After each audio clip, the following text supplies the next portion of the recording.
Christopher Clarke is an assistant professor of economics at Washington State University. He joins us live from Amsterdam. You're up quite early. Thank you for being with us, Christopher. Pleasure to be here, yes. Okay, so there is this expectation that once the dust has settled and countries have adjusted to the higher tariffs, some of these 7 million jobs, which is the prediction, that will be lost, will actually return to some of the economic growth as well, but not all. But then on Wednesday, we had this late ruling by a US court blocking almost all of Trump's tariffs, ruling the worldwide and retaliatory tariff orders exceeded any authority granted to the president by the international emergency economic powers to regulate importation by means of tariffs. In other words, he overstepped his mark. The White House is appealing this. But this is just the latest sort of unexpected turn in how Trump's tariffs policy has been implemented. So the question is, I know took a while, what happens if the dust never settles? If this just keeps going on and on and on and on? Oh, it's a tremendous amount of uncertainty. When you impose 50% tariffs were threatened on Europe, and then those got lifted literally 2 to 3 days later. And these large Liberation Day tariffs are now being successfully challenged so far in court. This level of uncertainty decreases businesses' investment. How are you going to start up a business? How are you going to expand your existing operations if you don't have more certainty for the future? Yeah, and what we're seeing also is the uncertainty is coming up in the minutes from the last meeting of the Federal Reserve with concern over the ongoing resilience of the labour market, especially if Trump continues with his haphazard on-again, off-again tariff regime, their words. So what's doing more damage here, though? The tariff policy, which restricts economic trade, or the chaotic way the policy is being implemented? The chaotic way, no doubt. If you want to do any policy change ever, no matter what it is, good or bad, you want to gradually implement it, and you want to have it be very clear what's going on so the entire economy can adjust, make plans. But if you do this chaotic on and off, on again, off again, it's just going to slow down economic activity, all on its own. What is truly interesting here is that when you look at the disruption which is being caused by simply one president from the White House, which is impacting not just the United States, but the global economy. It seems unprecedented that something like this has ever happened.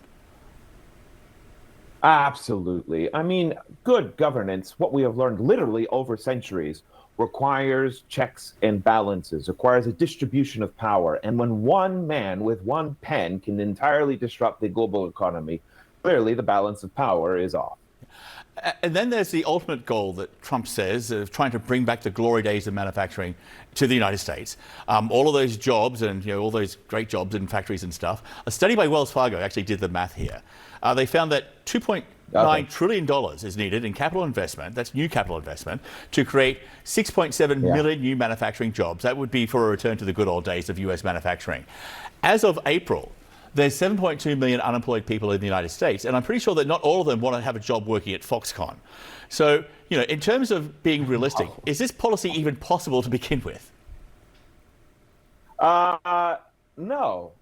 One of the reasons why, 7.2 million unemployed people. Remember, people go unemployed and then find a job over the next few weeks. It's a rolling 7.2. It's not just 7.2 who just sit there unemployed. And some people, half of them are just unemployed because they moved to a new city and they just haven't found a job yet, or they just graduated and they're just looking, and then they find one. They're not desperately sitting back waiting for some manufacturing job. And let me ask, how are you going to get $2 trillion of investment if you keep these things this uncertain? Who's going to want to build right now? I just want to follow up on who actually wants these jobs, because if you look at generation the millennials and the Generation X, all these younger people who are coming through, they're very choosy about what they want to do, and they're not actually looking forward to a new bright future in the world of manufacturing washing machines. Right. All work is noble work. I don't think that's the issue. I think the reason is because they have better opportunities. Right. There's better jobs out there. We're a growing, prosperous economy with comfortable jobs. Folks want the best that they can find. So when we look at the sort of the end result here of what we've had for the last 5 months or 6 months, 5 months of tariff chaos, what are we looking at here as is there a payoff? Is there only negative outcomes from all of this? What do you see as how this all ends up? Not good. There's no light. Could you be a little more specific? Well, that's the hope, right? That you implement some policy that has a short-term pain and there's long-term gain.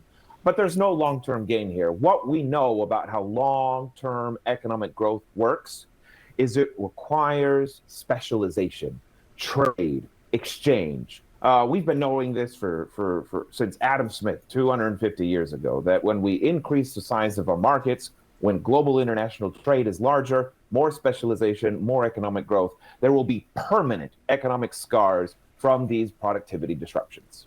Christopher Clarke, thank you, sir. We appreciate your time and your insights. Good to have you with us. Yeah, thanks for having me to talk about it. Always a pleasure. Thank you.